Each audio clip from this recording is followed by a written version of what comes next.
He doesn't deny that things are still bad, but he does acknowledge that things are improving. Okay. Allison, thank you.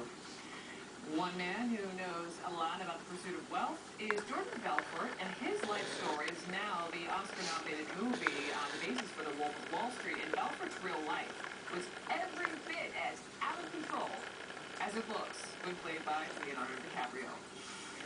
Is all this legal? Absolutely not. And you will make more money when you produce. Well, don't work for you, man. Yeah, my money take care of those. I can be easy work for me. Jordan Belfort sat down talking exclusively to Piers Morgan, and here is what some of what he